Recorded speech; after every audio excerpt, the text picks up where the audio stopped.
Aleluya, aleluya, aleluya. Tú eres Pedro, y sobre esta piedra edificaré mi iglesia, y el poder del infierno no la derrotará. Aleluya, aleluya, aleluya. El Señor esté con ustedes. Lectura del Santo Evangelio según San Mateo. En aquel tiempo, al llegar a la región de Cesarea de Filipo, Jesús preguntó a sus discípulos: ¿Quién dice la gente que es el Hijo del Hombre? Ellos contestaron: unos que Juan Bautista, otros que Elías, otros que Jeremías o uno de los profetas. Él les preguntó: ¿y vosotros, quién decís que soy yo? Simón Pedro tomó la palabra y dijo: Tú eres el Mesías, el Hijo de Dios vivo. Jesús le respondió: Dichoso tú, Simón, hijo de Jonás, porque eso no te lo ha revelado nadie de carne y hueso, sino mi Padre que está en el cielo. Ahora te digo yo: tú eres Pedro, y sobre esta piedra edificaré mi iglesia, y el poder del infierno no la derrotará. Te daré las llaves del reino de los cielos. Lo que ates en la tierra quedará atado en el cielo, y lo que desates en la tierra quedará desatado en el cielo. Palabra del Señor. Gloria a ti, Señor Jesús. Pueden sentarse un momentito. En el nombre del Padre, y del Hijo, y del Espíritu Santo. Amén. Mis queridos hermanos, en Cristo Jesús celebramos esta Santa Misa hoy en la solemnidad de los santos apóstoles San Pedro y San Pablo, cabeza y fundamento de la Iglesia de Cristo Jesús en la tierra. Hoy es el día del Papa, justamente, y como buenos hijos de la Iglesia nos corresponde a todos nosotros a rezar por nuestro Padre común. San Pedro fue elegido por Dios justamente para ser cabeza del grupo de los 12 apóstoles.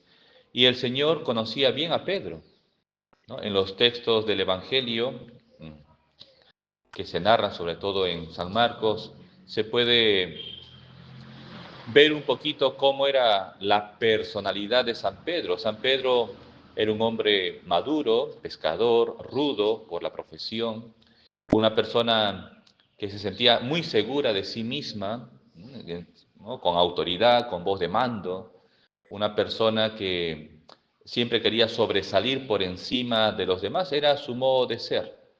Y justamente el Señor, y recordemos el Jueves Santo, cuando el Señor le dice que uno de ustedes me va a traicionar. Pedro pregunta al final, Jesús le dice: uno que moja conmigo en el plato me va a traicionar.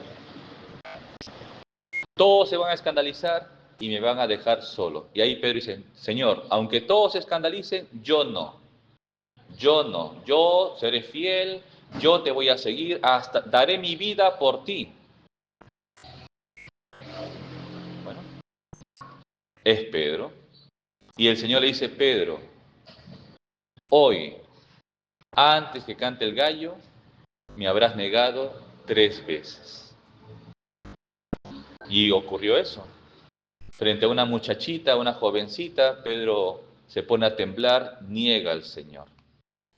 Otro que le dice: oye, pero tú eres del grupo de yo te he visto, jamás, hasta con lisuras, niega a Jesús. Y otro dice: oye, tú hablas como Galileo, por tanto tú eres de ellos. Pedro lo niega. Y el gallo cantó y lloró amargamente. Lloró amargamente. Se dio cuenta que había traicionado al Señor. Pero a pesar de ello, Pedro se arrepiente y vuelve, aunque con vergüenza y con miedo, aunque se sentía indigno y no merecedor de estar cerca de los apóstoles, Pedro se acerca, pero ya con otra actitud. ya no con esa soberbia, con esa prepotencia, ¿no? De sentirse muy seguro de sí mismo, sino que esa caída, ese golpe, ese pecado, le ayuda a Pedro a ser humilde. Y regresa. Y justamente el Evangelio de la víspera del día de ayer habla esa escena de ese encuentro de Cristo resucitado con Pedro. Cuando el Señor, caminando cerca de la playa, le dice, Pedro, ¿me amas? Y vuelve Pedro con su personalidad. Sí, Señor, tú sabes que te quiero. Bueno, apacienta mis ovejas. Por segunda vez, Pedro, ¿me quieres? Sí, Señor, tú sabes que te quiero. Apacienta mis corderos. Por tercera vez, Pedro, ¿me amas? Dice que Pedro se entristeció. Recordó esa escena de la traición. Y ahora cambia de actitud. Ya no dice, sí, Señor, tú sabes. No dice, Señor, tú lo sabes todo. Tú sabes que te quiero. Cambio. Y eso es lo que nos pide el Señor. Jesús nos ha elegido a nosotros para ser su iglesia. Por el bautismo somos incorporados al pueblo de Dios, somos familia de Cristo, somos la iglesia del Señor. O sea, el Señor no nos pide que seamos perfectos, como si fuéramos la Virgen María o un angelito. No, somos pecadores. Pero lo que nos pide el Señor es que seamos humildes, que nos acerquemos con confianza al Señor, que le pidamos perdón de nuestros pecados y que perseveremos en la fe. Eso es lo que nos pide el Señor. No nos pide cosas extraordinarias que sobrepasan nuestra fortaleza o nuestra propia naturaleza humana. No, Jesús ya sabe de qué barro estamos hechos y sabe que somos capaces de traicionarlo. Pero sin embargo el Señor no se fija en eso, se fija en el corazón. Y el Señor vio en Pedro un corazón sincero, un corazón transparente, se mostraba tal como era, con pecados, con defectos, pero era sincero y por eso se arrepiente. San Pablo, San Pablo, pues un perseguidor de la iglesia, este jovencito, pero sin embargo Dios le dio la gracia de la conversión y pasó de ser perseguidor, Saulo de Tarso, a ser San Pablo, predicador insigne, justamente, ¿no? Él convirtió al pueblo gentil, es decir, aquellas personas que no pertenecían a la raza judía, que no eran judíos, y era la inmensa mayoría del conocido reino romano en aquella época. Y San Pablo, pues, igual se le iba subiendo un poco los humos, ¿no? Porque pensaba pues que con su predicación, con su oratoria, con sus cualidades, era lo que convertía al pueblo para acercarse a Jesús. Y sin embargo Dios, en esa escena cuando Pedro está en Grecia, en el Areópago, en aquella cuna de la sabiduría intelectual, filosófica, ¿no? Griega, Pablo empieza a hablar sobre la creación, sobre el ser superior que da orden y belleza a la creación, ¿no? Sobre Dios, hasta que llega el punto que habla de la resurrección de Jesús. Y cuando la gente escucha de la resurrección, se burlan de él, se ríen. Otro día te escucharemos, ya, sí, cuéntanos, con las justas están dos, tres personas y un sordomudo, ¿no? Que ya. Humanamente hablando, un fracaso. De la multitud de gente que siempre lo escuchaba y se convertía, a nada. Pero sin embargo, Dios le hizo ver en ese momento que no era él el que convertía corazones. No era su palabra, no era su oratoria, no era su carisma, no. Era la gracia de Dios. Nosotros somos simples instrumentos y por tanto tenemos que ser buenos instrumentos, obviamente, ser, ser dóciles, ser obedientes, ¿verdad? Hacer la voluntad del Señor. ¿Y qué nos pide el Señor? A pesar de nuestros defectos, a pesar de nuestros vicios y a pesar de nuestros pecados, lo que pide el Señor es que seamos perseverantes en la fe. Ya en el camino Jesús nos va a purificar. Ya en el camino Jesús nos va a perfeccionar. Ya en el camino Jesús nos va a santificar. Pero lo importante es no alejarnos del camino del Señor, perseverar. Hoy es el día del Papa y justamente el Papa León XIV es el Papa peruano, peruano por decisión, ¿verdad? Y todo el mundo, obviamente, nosotros felices, contentos, pero aquí hay dos puntos, ¿no? Por un lado está la emoción, ¿no? Sobre todo el norte, Chiclayo, Piura, pues esa zona están felices. Hasta el ateo es católico ahora, ¿no? Por la emoción. Y está bien, ¿no? Pero la emoción, el entusiasmo, eso no es eterno, eso dura poco. Es como el enamoramiento, ¿no? Más o menos por psicología, la etapa del enamoramiento, cuando uno está, ¿no? En las nubes, caminando, feliz, ¿no? Fantaseando, dura más o menos 90 días, 3 meses. Luego después viene la etapa del amor. Y la etapa del amor es el compromiso, donde yo amo ya no con el sentimiento, sino sobre todo amo con la cabeza. Yo me comprometo.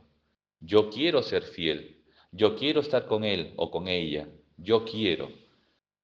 En las buenas y en las malas. Justamente en la celebración del matrimonio, ¿no? Cuando el momento más importante de la celebración es el consentimiento, ¿no? Cuando dice, por ejemplo, yo, Pancracio, te recibo a ti, Cleopatra, como esposa y prometo serte fiel en las alegrías y en las penas, en la salud y en la enfermedad, todos los días de mi vida. Primero la fidelidad, que eso es el amor. El amor es fidelidad, ¿no? Pero fidelidad con la mente, con el corazón, con el cuerpo, con el alma, fidelidad, ¿no? Por ejemplo, yo no puedo estar hablando mal de mi esposa o mal de mi esposo, tengo que ser fiel. No entiendan solo la fidelidad que está con la vecina o, no, o con la amante, no, no, no, fidelidad en los pensamientos, en las palabras. No puedo estar burlándome de mi esposo o de mi esposa. Yo no puedo estar siendo, a veces pasa, ¿no? Sobre todo en el ámbito laboral, los celos, ¿no? Porque él gana más o ella gana más y tengo que ser fiel.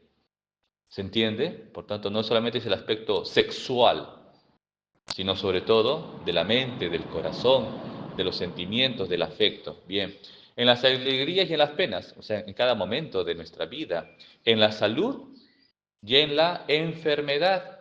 Pero cuando se dice enfermedad, tampoco se refiere solamente al aspecto del cuerpo, ¿no? Al aspecto físico, biológico, ¿no? Que tiene cáncer, que tiene una cosa, que está mal del estómago, sino sobre todo también, sino sobre todo también la enfermedad del alma, del corazón, cuando tiene un pecado, cuando tiene un vicio, cuando comete un error grave, está enfermo.